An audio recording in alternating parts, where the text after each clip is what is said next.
Bueno, primero muchísimas gracias a la gente de Forbes, a Alex por la convocatoria, por invitar y sobre todo para tratar un tema que vamos a estar hablando, sobre el que vamos a estar hablando en los próximos años. Creo que muchos de los que estamos acá interesados en esto se llama compliance y que ahora vamos a tratar de entender cómo funciona realmente. Estamos empezando a mirar algo que claramente va a definir lo que va a ser la política económica, la política de inversión, las políticas de las empresas y que muy poca gente sabe de qué se trata. Si salimos a preguntar fuera, digamos, de este microclima, aún dentro de la gente del derecho, de las empresas, creo que muy pocos están capacitados. No pregunté todavía, por ejemplo, que sería interesante preguntarle a la Corte cuántas capacitaciones hubo respecto del tema compliance o de la ley de responsabilidad penal empresaria. Debe haber muy pocos y va a ser interesante verlo. ¿Vieron que no se asustó? ¿Quién decía que no iba a venir y que se iba a asustar para la nota? Acá está. Acá tengo el micrófono, ¿eh?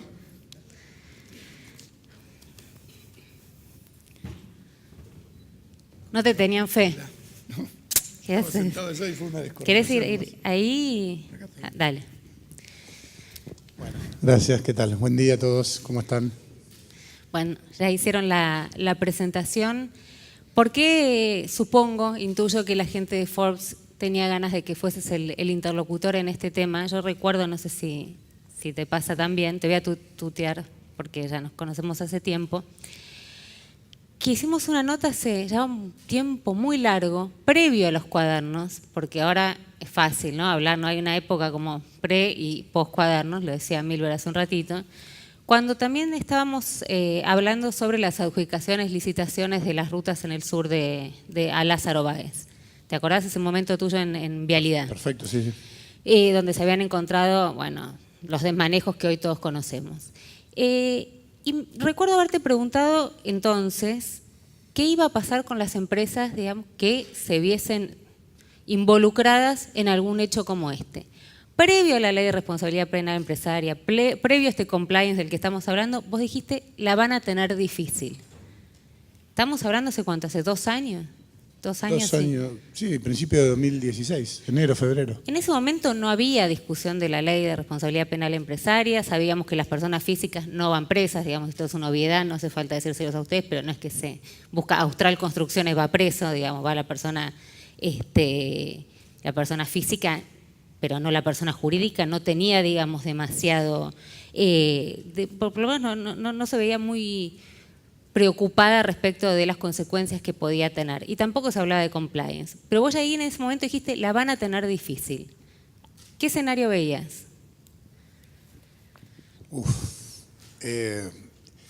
Y la verdad que a mí me sorprendió un montón. Si bien cuando, digamos, antes de asumir que fue una casualidad, no sé si una casualidad, pero nunca estuvo en mis planes, ni mucho menos estar en Vialidad,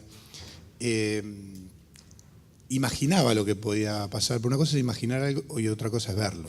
Y otra cosa es que la realidad supere la imaginación, que es lo que me pasó.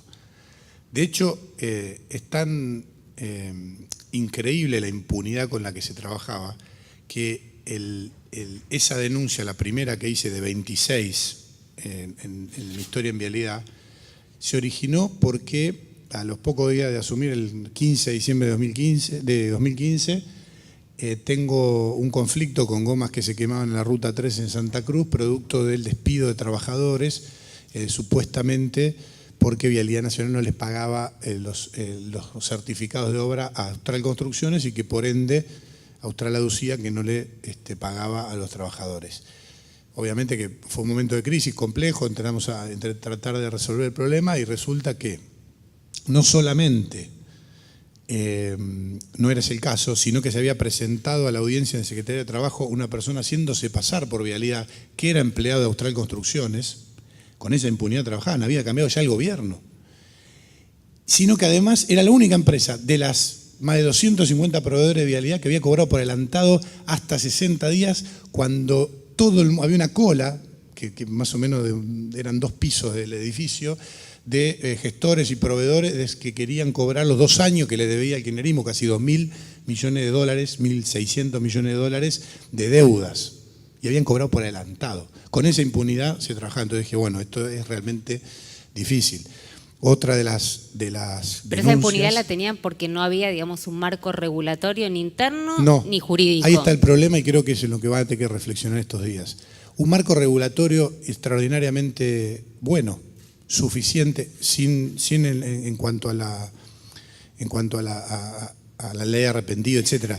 O sea, faltaban cosas para investigar y para hacer justicia, pero desde el punto de vista de lo que está regulado y reglamentado para evitar que suceda, debe ser world class. Yo creo que es más que lo que hay en cualquier contrato ¿Pero del hablas sector previo privado. a la sanción de la ley de responsabilidad penal Sí, empresaria sí. o No, previo? por eso, Vos decís que estaban los mecanismos. Sí, la ley de obra pública, lo que exige que se haga. Bueno, pero no funcionaban. Pero no funcionaba no porque no estuviera mal redactado, no porque no estuvieran los mecanismos, porque las personas que tenían que hacer eso lo hacían deliberadamente mal, engañando al procedimiento, y no había una justicia que actuara ante eso.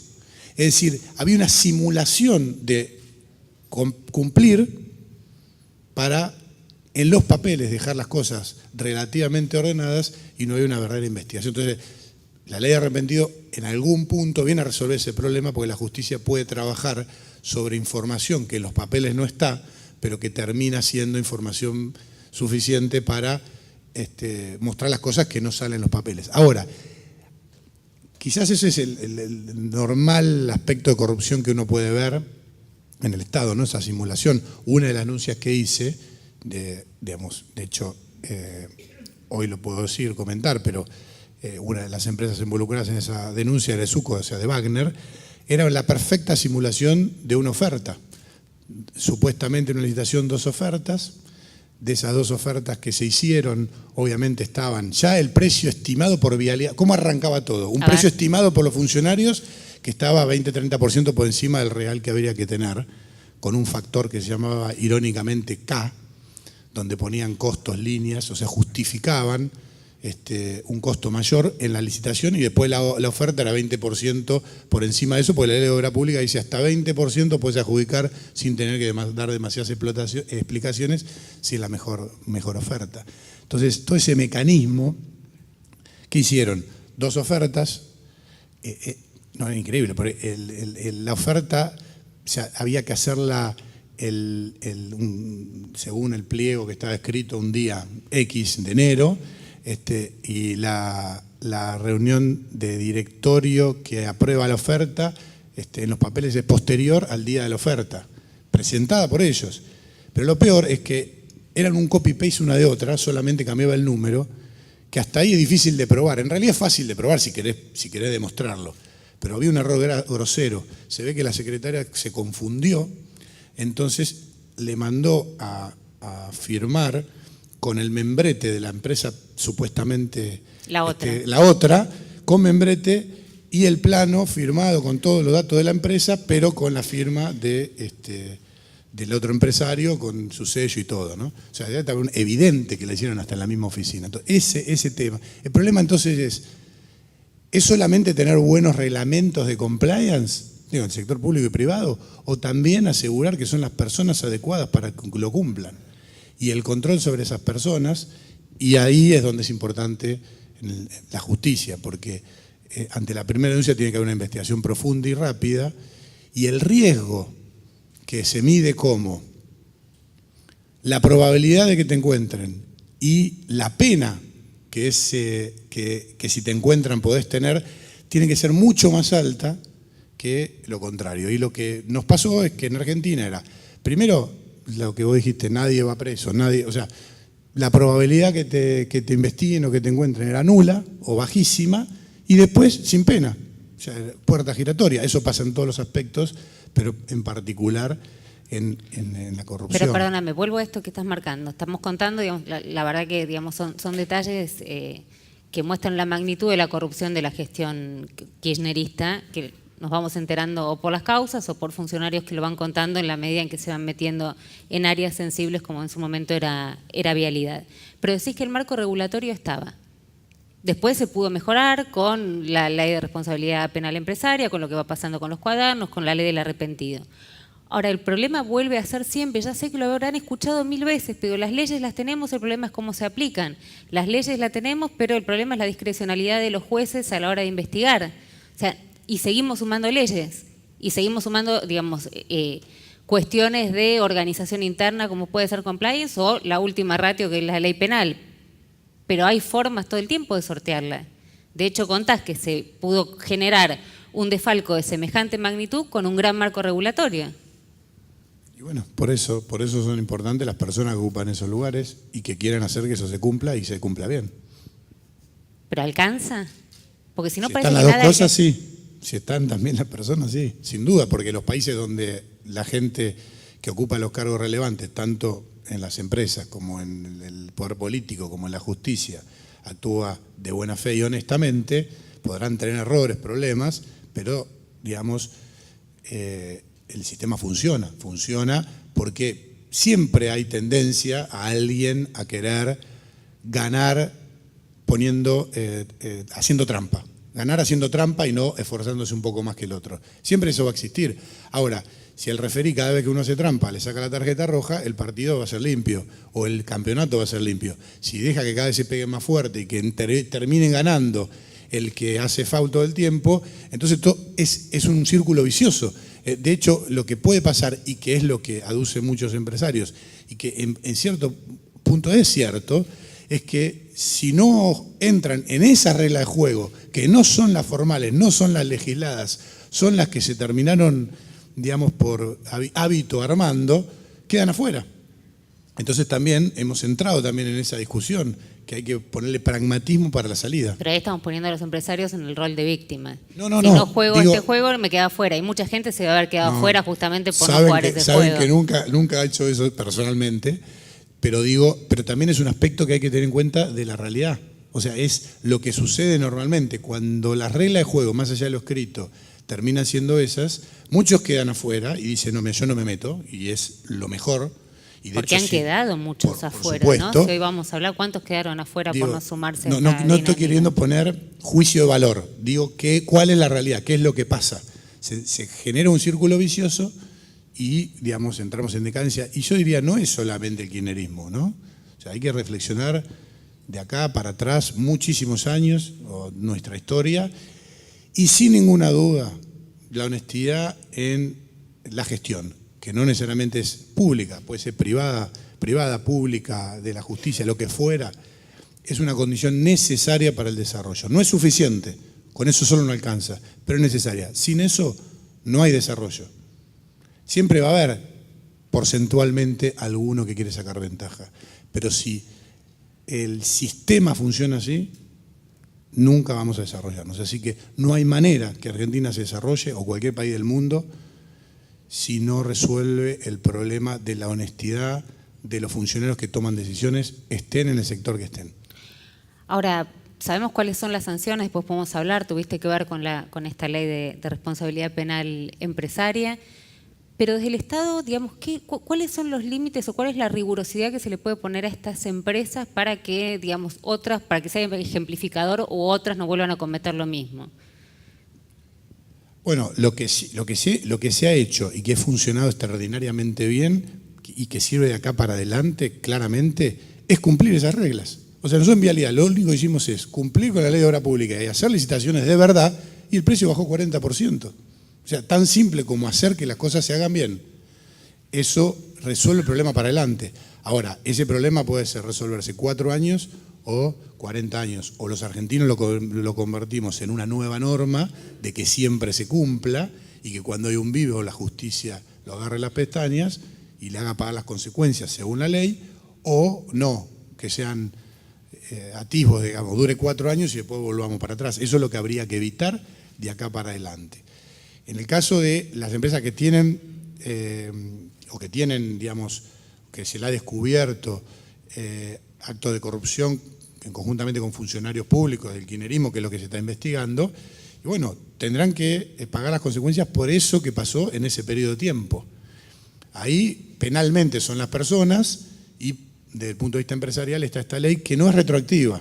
O sea, esa fue una gran discusión. Fue una gran discusión, el peronismo en particular se opuso. Era un problemón a que fuera, si era retroactivo, no hay que explicar por qué, ¿no? El peronismo en particular se opuso a que fuera retroactiva, entonces para que saliera de alguna manera, que es un poco lo que en un gobierno en minoría todo el tiempo tenemos que hacer, que es negociar cosas que por ahí no son el mejor camino, pero son un mejor camino que el que tenemos.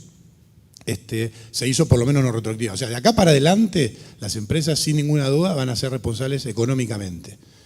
Las personas siempre fueron responsables personalmente, penalmente, y eso tendrá que suceder y la justicia está investigando. O sea, ha habido un cambio grande en Argentina. ¿Quién iba a imaginar no solamente funcionarios, sino empresarios presos, inclusive sin con sentencia firme en Argentina hace 3 años atrás, hace 10 años atrás o hace 20 años atrás? O hace 30 años atrás, desde el año que fuera. O sea, eso es un cambio importante que no es, de vuelta, no es suficiente para el desarrollo, pero es necesario que empiece a pasar y por lo menos que torzamos el rumbo. Ahora, ¿qué pasa con esto que las empresas también están preocupadas y entiendo que el gobierno también de separar, digamos, a las empresas o a las cabezas de las empresas o a los empresarios corruptos, a quienes formaron parte de los negocios, sea del color político que fuese, de la empresa, porque también estamos hablando de puestos de trabajo, digamos, de productividad, no es solamente dejar una empresa fuera. Sin duda, en el mundo se ha resuelto de esa manera, es decir, creo que hoy va a venir a hablar Odebrecht cómo resolvió el problema. O sea, Odebrecht hizo lo que hizo, reconoció su error, pagaron la culpa, hubieron presos, hubieron resarcimiento económico, porque ellos cotizaban en Estados Unidos y tuvieron que pagar allá. Y además de eso, de acá para adelante resolvieron el problema como empresa para tratar de seguir. Así que eso hay que hacerlo, porque si no también es un colapso económico. ¿No crees en dejar afuera, digamos, por ejemplo, que es una de las cuestiones que por lo menos está manifestada en la ley, de que no puedan participar en licitaciones vinculadas al área donde tuvieron, digamos, el hecho de corrupción? Bueno, pero la ley no dice que no puedan participar. Bueno, es una de las... ¿De qué? Sí, bueno, de las máximas podrían eventualmente, digamos, sí, evaluar. Pero no está prohibido por ley. No, taxativamente no. Es que, claro, exactamente. Entonces, claramente, hoy como está la ley, podrían presentar y decir, mira, yo puedo pagar mi culpa pasada según las leyes que existían, pero tengo derechos y seguramente ganaría en la justicia el derecho a seguir participando. Por eso también hay que tenerlo en cuenta. Y por otro lado, también separando a los directores, los empresarios acusados o responsables o que tengan sentencia, como los funcionarios, no puedes separar, o sea, no podemos decir Argentina es corrupta. No, hay funcionarios corruptos. Entonces pasa lo mismo con la empresa, son organizaciones. Y en la medida que lo sepamos hacer inteligentemente, vamos a resolver el problema y a generar el círculo virtuoso y no vicioso. Recién estábamos en el café conversando que los argentinos en general tenemos una tendencia a ser muy apasionados en la discusión. En la discusión somos apasionados, discutimos, pasó con el tema del gas que estuve tan de moda, y a mí el principal estrés que me generaba era que nadie bajaba la espuma para analizar con sensatez, desapasionadamente la información verdadera y la discusión se diera sobre datos y desapasionadamente. Y después somos apáticos para la acción. Si invertimos ese rol, si somos menos apasionados para discutir, o sea, discutimos pero desapasionadamente para entender el problema, ponerlo sobre la mesa y resolverlo, y después esa misma pasión apasionada para hacer las cosas que sucedan, bueno, ahí sí es una condición, diría que suficiente para el desarrollo. Así que creo que con ese contexto, es decir, tuvimos nuestra discusión. Ahora hay que apasionadamente trabajar para que acá en adelante todo lo que se haga con transparencia, con honestidad, que son dos cosas distintas. En realidad yo todos los días, cada vez que iba a los distritos, a los campamentos, lo hago hoy con la gente de energía, le digo, mira, nosotros tenemos 4 principios en los que trabajamos, 4 valores: honestidad, transparencia, trabajo en equipo y profesionalismo. 4 palabras que por ahí en las empresas les parecen normales, o que se dicen, no sé si siempre suceden, pero en el Estado no se decían. El profesionalismo como tal, en muchos casos, estaba perdido. Y los buenos profesionales, agotados porque en el fondo los que tomaban decisiones eran no solamente no malos profesionales, en el sentido no que estudiaron, sino que hacen las cosas con pasión para hacerlas bien, sino que además eran corruptos, claramente. Entonces, el tipo con ganas de hacer las cosas bien quedaba relegado. Honestidad, transparencia, trabajo en equipo y profesionalismo. Y decía, son distintos porque la transparencia es que todo sea público, que contar todo lo que hacemos se puede contar, todo lo que contamos es lo que hicimos, de verdad. Puede estar un poco, siempre uno le pone pasión, no cuenta las cosas, etc., pero la verdad. Eso hace escrutinio público y al ser transparente es más difícil ser deshonesto, pero son dos cosas separadas. Por eso puede ser muy transparente, es muy difícil ser deshonesto, pero podría ser muy honesto y no ser transparente, y eso es un problema. Puedes hacer todo bien, pero no dejás que haya escrutinio del resto de los actores, de la sociedad, de los clientes, lo que fuera. Ahora, recién hablabas de la Argentina, ¿no? Digamos, de esta modalidad que tenemos. Y en su momento, insisto, hemos hablado mucho con el tema de vialidad. Muchos nos sorprendimos, muchos de los periodistas, más allá de que veníamos siguiendo, digamos, la cuestión vinculada a Lázaro Báez, pero lo pongo, digamos, porque es un exponente muy conocido de lo que pasó. Y realmente creí que no había más. En ese momento uno pensaba, no hay más que esto, porque la verdad que era burdo, era brutal lo que se iba encontrando. Dijimos, bueno, este es el punto de inflexión, ¿no? Lo que pasó con Lázaro Báez, el sur, las obras y todo lo que ya contaste. Después llegamos a Cuadernos, ¿no? Pasó un tiempo y llegamos a Cuadernos. Dijimos, ahora este es el punto de inflexión. Listo, a partir de ahora las cosas cambian. No cambiaron en su momento con lo de Lázaro. Dijimos, ahora cambian con Cuadernos, como decís vos, ya hay empresarios, no solamente de la gestión anterior, de esta gestión, todas las gestiones que formaron parte del Club de la Obra Pública. Pero pareciera que tenemos como una enorme tolerancia a la corrupción. ¿Qué nos indica o qué deberíamos, digamos, aprovechar en este momento para realmente poner este caso como límite? No comparto tanto que tengamos tanta tolerancia. Creo que hoy hay un debate social en serio y fuerte donde la corrupción pasó a ser un tema de agenda. Estaba totalmente fuera de agenda. El roban pero hacen era algo que generaba hasta simpatía. Y hoy no genera simpatía. Y hay una cantidad muy importante de argentinos que eso lo entendieron, lo vieron y que militan en el buen sentido para que se revierta y se genere el círculo virtuoso. Así que yo, en eso, primero que hubo un cambio importante, porque independientemente de que haya estado lo de Lázaro, ¿no? Como dije antes, el solo hecho de hacer respetar las reglas verdaderas, hacer que las cosas funcionen, que haya competencia de verdad, hizo que no solamente bajaran las obras, en realidad bajaran las obras en general, toda la obra pública, los medicamentos, un montón de contrataciones por fuera de eso que hace el Estado. Es decir, en general, ha habido un cambio importante que hay que perdurar en el tiempo. Y también la justicia empezó a actuar, o sea que también hubo un cambio. Quizás, como estamos en el medio del no lo vemos, periodo, así que falta perspectiva.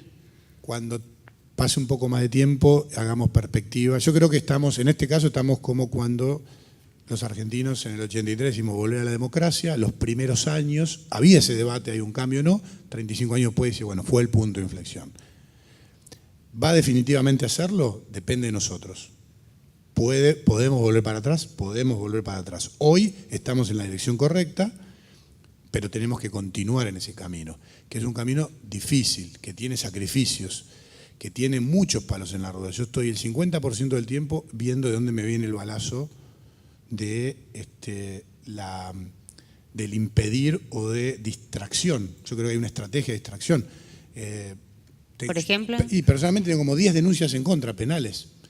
Hace poquito el intendente salió a favor, digamos, mío, pero el intendente de Río Negro, de Roca, de General Roca, Soria, me hizo una denuncia totalmente infundada, totalmente política. Lo único que quería era que perdiera el tiempo, que me tenga que dedicar, que saliera en los diarios, etcétera, diciendo que era responsable por las muertes en la ruta porque se había tomado la decisión yo que se convierta en autopista.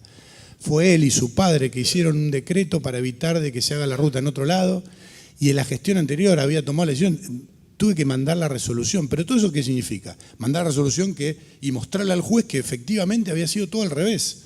Obviamente dijo, bueno, listo, no tiene... ahora no sé si la va a apelar o no, pero como esa un montón. La de marihuana por el tema del gas, es total, o sea, justamente por actuar conforme a la ley, por decir, acá había una ley, había un contrato, nos puede gustar o no, nadie lo cambió, tiene 30 años, estaba hecho para la convertida, lo que quieran, pero es lo que habían los legisladores hecho, es como, más allá de un montón de cosas que no vale la pena ahora discutir, pero que hicimos, que creo que fueron muy buenas desde el punto de vista de bajar el precio real del gas por competencia, bajó de 5.20 a 3.70, de evaluación de por medio tuvo un aumento, pero ahí otro caso, competencia, de verdad, fíjate, en el 2004 había aprobado el mismo kirchnerismo una ley y después un decreto que reglamentaba que todo el gas se tenía que transar en el mercado electrónico en forma transparente y competitiva. Se creó el mercado, se puso la gente adentro de la bolsa, estaban las computadoras, estaba el sistema, no se usó nunca. Hasta septiembre de este año. Hicimos las ofertas para comprar el gas para energía eléctrica, 32 oferentes, 160 ofertas, bajamos de 5.20 a 3.60 el precio del gas. ¿Se entiende? Sí, pero no es, digamos, algo inmediato. Digo, estás dando ejemplos, digamos, exitosos, pero me parece que esto es una cultura que viene trayéndose hace tiempo en otros países del mundo y que nosotros estamos como empezando a entenderla. Estamos entendiendo la democracia como en el 84-85. Hago la analogía. ¿Podemos seguir o retroceder? Sí, la pregunta es qué se hace mientras tanto, ¿no? Mientras ahí empiezan las empresas a entender esta regulación interna, empiezan a entender las sanciones penales vinculadas justamente a la persona jurídica. Mientras tanto, ¿qué pasa? Porque yo no creo que las empresas que hasta ayer estaban acostumbradas en la misma oficina a poner el sello para ir a una licitación, hoy vengan con sus políticas de transparencia y de compliance y puedan... Son mucho más pragmáticas de lo que imaginas. Porque yo, digamos, después de ver todo... Pero no quedan afuera. ¿Cómo? Digo, no quedan afuera. Y al no quedar afuera y poder seguir en el juego... Bueno, está bien. Las personas sí, las empresas no, pero las empresas, si aplican las normas que hoy están y las hacemos aplicar, compiten su gente, sus ingenieros, sus profesionales, que muchas veces no estaban en todo esto. O sea, a veces ni entendían por qué le hacían poner ese número, o sea... que saben hacer las cosas, digamos, y no es que había en la organización desde el más bajo hasta el último, todos conociendo y sabiendo. Si vos removés todo lo que funcionaba mal y dejás lo que funciona bien, es como una persona que tiene lamentablemente un cáncer, se lo quitas y de pronto la persona sigue funcionando bien, el resto del organismo anda. Aplicando la medicina que corresponde, que en este caso sería la justicia, y haciendo que después se entrene y poniéndole las nuevas condiciones de vida, que sería la competencia, hacer que las reglas funcionen, bueno, el cuerpo se adapta y empieza a andar. Lo vimos claramente, yo había tratado de clarificar las empresas en tres grandes rubros, ¿no? Las que se crearon para robar. Las arobases es un caso, es lo que denuncié. Se creó para robar, o sea, no es que era una empresa que estaba y que como la regla del juego era esa. Las que no se crearon para trabajar, pero que se adaptaron al sistema y que lo aceptaron y que entraron, dirigida por alguien, pero que entraron, no toda la organización, algunos lo manejaban, porque el tipo que estaba en la ruta a las 3 de la mañana tratando de arreglar la planta de asfalto para otro día tirar asfalto, ni sabía eso que estaban haciendo, y es el mismo que está hoy haciendo lo mismo. Y después las que decidieron no aceptar la regla de juego, que se corrieron a un costado. La mayoría de esos son las que más se están ganando hoy. Y tampoco denunciaron. Se corrieron. Bueno. Y ahí hay que ver, ¿no? ¿Qué pasa? Eso es verdad. Muy pocas. Si hay complicidad o no, porque ¿qué pasa? Nadie denunció nada. No, bueno, Aranguren sí. Por ejemplo, no es que no hubo nadie que no denunciara todo eso. Hubieron. ¿Vamos a reivindicar a Aranguren? Y bueno, pero en este caso, ¿por qué no? Si ha hecho lo que había que hacer. O sea, las cosas que están bien y que nadie se animaba y la hicieron, hay que reivindicarlas. No era fácil. No era fácil en ese momento. Pero imagínate la cantidad que quedaron afuera y se callaron la boca. Sí, bueno, eso es lo que no tiene que pasar de vuelta. Y la ley de arrepentido ayuda en eso. Por eso insistí tanto en que saliera a llamar a los legisladores, sáquenla, porque ahora es más difícil. Lo que pasó ahora hace que la gente ahora tenga miedo. O sea, que la probabilidad de que lo agarren ya existe y que vaya preso. Y que ahora tenga que pagar su empresa plata. Se cambió. O sea, ahora cambió. Ahora, de vuelta, está la ley, la podemos hacer cumplir, o esto pasa de poquito y en 5 años más, 6 años más, no sé, alguien me decía que Cristina lo primero que quiere hacer si gana es cambiar el fuego federal. O sea, obvio que podemos volver para atrás. Todos quieren hacer eso si ganan, pero bueno, es otro tema. No quería dejar de preguntarte sobre una figura que está utilizando mucho en la justicia y que puede perjudicar sobre todo a las cabezas de las empresas, que es esta idea bastante peligrosa de no podía no saber. Vos recién decías, bueno, el tipo que por ahí está trabajando a las 3 de la mañana en la ruta, pero sobre la falta de pruebas, este argumento en principio para procesar en una primera instancia de no podía desconocer, no podía no saber. ¿Te parece que es peligroso como argumento? ¿O realmente para estas maniobras que conoces muy en detalle no podían no saber, las cabezas no podían no saber? Sin embargo, cuando son más rigurosas las reglas de compliance, están más fortalecidas, digamos, las cabezas que los eslabones más débiles, ¿no? Sí, a muchos podían imaginar, pero Vialidad tiene 6.500 empleados. No eran todos corruptos, obviamente, había 200, 300 claros que manejaban todo. Los demás no podían no saber. ¿Por qué no denunciaban? ¿Qué riesgo tenían? Perder el trabajo. O sea, también hay que ponerse en los zapatos de cada uno, ¿no? Si un presidente en ese momento agarraba el micrófono para recriminarle a un abuelo que compraba 20 dólares para darle al hijo o al nieto, 10 imagínate, eran, ¿no? O 10, no sé, Plata, imagínate qué puede pensar cualquier empleado de una empresa, o cualquier empleado de Vialidad, o cualquier empleado del Estado, de hacer, porque aparte, ¿qué iba a decir? ¿Voy preso yo? Seguro me me encuentro en una zanja. Era muy difícil, era muy difícil. Pero ¿quiénes son los que tienen que saber, digamos, o por lo menos estar de acuerdo? O sea, empresas que se hicieron para robar, empresas que aprovecharon la oportunidad y empresas que se quedaron afuera. Entre las primeras dos, digamos, ¿quiénes tienen que saber en una empresa? ¿Quiénes tienen que formar parte de lo que termina siendo, digamos, una asociación delictiva? El directorio y la alta gerencia, en principio. Con ellos se puede hacer todo lo que se hizo y a los demás ocultarles. O sea, un gerente de ingeniería puede no saber, puede imaginar, pero puede no haber visto un papel.